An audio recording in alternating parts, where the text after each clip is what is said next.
السلام علیکم دوستو، میرا نام ہے اسیب شفقت اور آپ دیکھ رہے ہیں ہنسی ٹی وی۔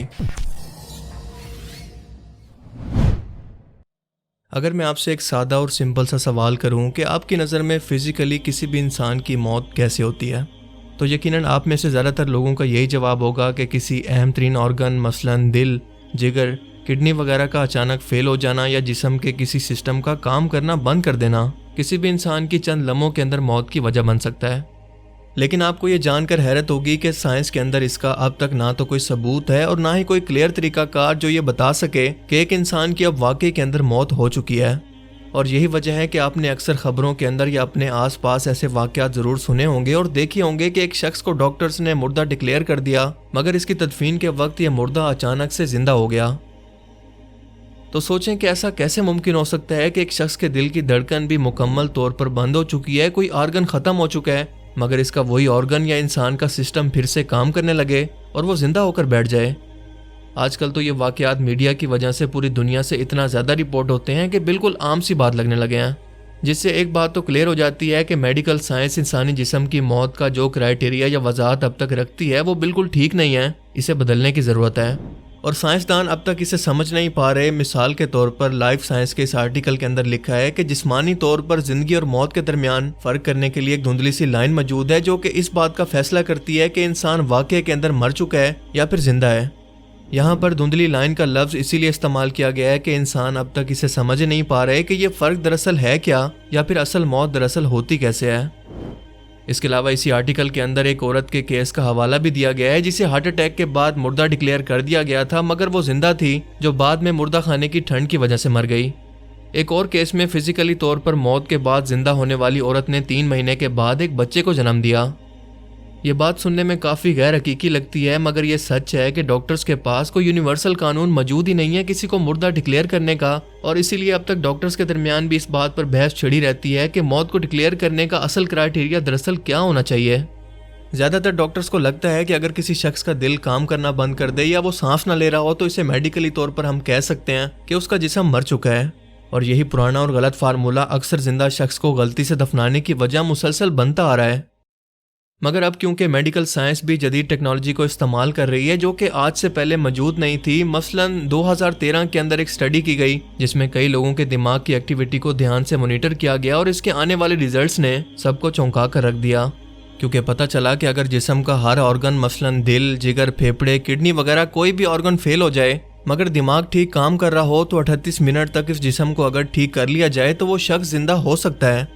آسان الفاظ میں جب تک دماغ کام کر رہا ہے تب تک انسان کو موت نہیں آ سکتی، لیکن اگر ایک بار یہ ہمیشہ کے لیے کام کرنا چھوڑ دے تو اسے واپس لانے کا کوئی طریقہ نہیں، پھر چاہے جتنے بھی آرگن بدل لیں یا جتنی مرضی سرجریز کر لیں، سب کا کوئی فائدہ نہیں۔ اس کی سب سے اہم وجہ ہے کہ ہم بطور مسلمان یہ مانتے ہیں کہ ہمارا شعور جو کہ ہمیں اپنے وجود اور آس پاس کے متعلق اویئرنیس دیتا ہے، عقل کی وجہ سے ہم جانوروں کے مقابلے میں سمجھدار ہیں۔ ہمارا یہ شعور دراصل ہماری روح ہے جو کہ ہمارے اس فزیکل جسم سے الگ بالکل ایک الگ وجود ہے۔ جب انسان کو موت آتی ہے تو یہ شعور یعنی روح جسم کو چھوڑ کر چلی جاتی ہے، جس کا واپس آنا بالکل ناممکن ہے۔ اسی لیے موت کی اصل وضاحت یا ڈیفینیشن صرف ایک ہی ہو سکتی ہے کہ دماغ کا کام کرنا بند کر دینا یا لاس آف کانشیسنس، یعنی روح کا جسم کو چھوڑ کر چلے جانا۔ لیکن ایک چیز مزید آپ کو چونکا کر رکھ دے گی کہ ایک حالیہ سٹڈی کے اندر یہ پتہ چلا ہے کہ جب ایک انسان سو رہا ہو تو اس کا کانشیسنس کام کرنا بند کر دیتا ہے، یعنی دماغ تقریباً مکمل طور پر ان ایکٹیو ہوتا ہے، لیکن اس کے ساتھ ساتھ یہ ایک عارضی مرحلہ ہوتا ہے جو کہ ریورس بھی ہو سکتا ہے، اسی لیے انسان کی موت نہیں ہوتی۔ یہی وجہ ہے کہ خواب کے اندر یا سوتے ہوئے سب کچھ انسان کی مرضی اور سوچ کے بغیر ہوتا رہتا ہے۔ جیسے خوابوں کی مثال لے لیں کہ یہ آپ کے کنٹرول میں نہیں ہوتے کہ آپ خواب کے اندر دراصل کیا دیکھنا چاہتے ہیں۔ دوسری طرف اگر انسان کی کانشیسنس نیند کے اندر کام نہیں کرتی تو ابھی ہم نے جانا کہ اسے میڈیکلی طور پر ہم عارضی موت کہہ سکتے ہیں، جبکہ مکمل طور پر دماغ کا کام کرنا بند کر دینا ایک مکمل طور پر موت ہوتی ہے جس کو ریورس نہیں کیا جا سکتا۔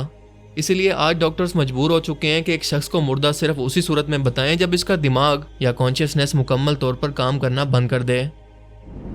1959 میں 2 فرینچ نیورولوجسٹ نے مجبوراً دماغی ایکٹیویٹیز کو سمجھ کر یہ اناؤنس کیا کہ آج کے بعد موت کو ہم نیورولوجیکل طریقے سے چیک کریں گے، نہ کہ پرانے طریقے سے، اور صرف اس ایک طریقہ نے لوگوں کو زندہ دفن ہونے سے بچا لیا جیسا کہ ماضی کے اندر ہوتا آ رہا ہے۔ کیا اس ریسرچ کو سن کر آپ کو کچھ یاد آیا؟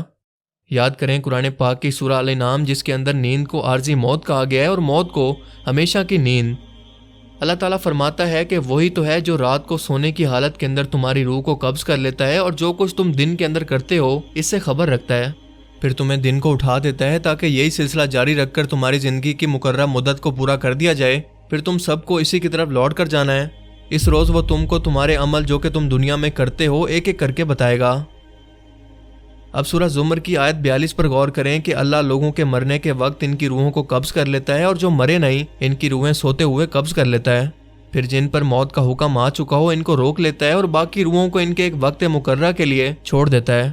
جو لوگ غور و فکر کرتے ہیں ان کے لیے اس میں نشانیاں ہیں۔ آخری آیت پر ایک بار پھر سے غور کریں کہ جو لوگ غور و فکر کرتے ہیں ان کے لیے اس میں نشانیاں ہیں۔ یہ تصور کرنا بھی مشکل ہے کہ عرب کے صراع کے اندر جب 1400 سال پہلے میڈیکل سائنس اور ٹیکنالوجی تو دور کی بات جہالت عام تھی، اس وقت میں اللہ تعالیٰ کا اس بات کا دعویٰ کرنا جو کہ اگر غلط ثابت ہو جاتا تو آج کے ملحدین اور کافر کیسے مسلمانوں کو اور ان کی کتاب قرآن مجید کا مذاق اڑاتے آپ خود سمجھ سکتے ہیں۔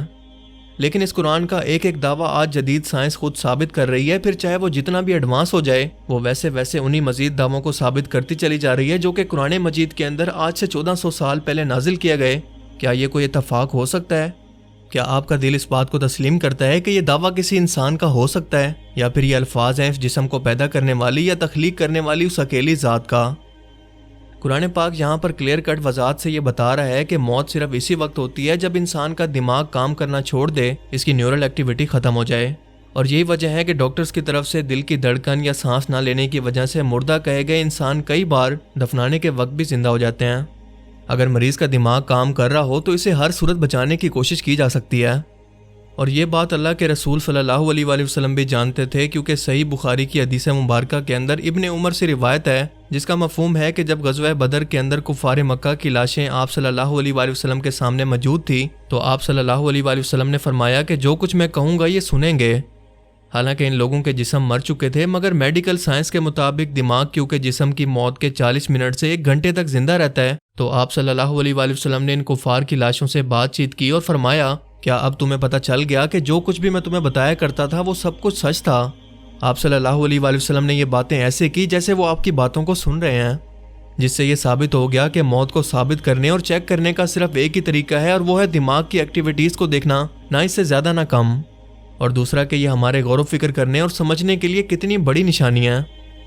اور اگر انہیں بھی کوئی سمجھ کر اللہ کی ذات کو نہ پہچان سکا تو سوچیں اس میں قصور کس کا ہے، اللہ کا یا صرف اور صرف آپ کی غفلت اور جہالت کا؟ اللہ تعالیٰ ہمیں سمجھنے کی اور عمل کرنے کی توفیق عطا فرمائے، آمین۔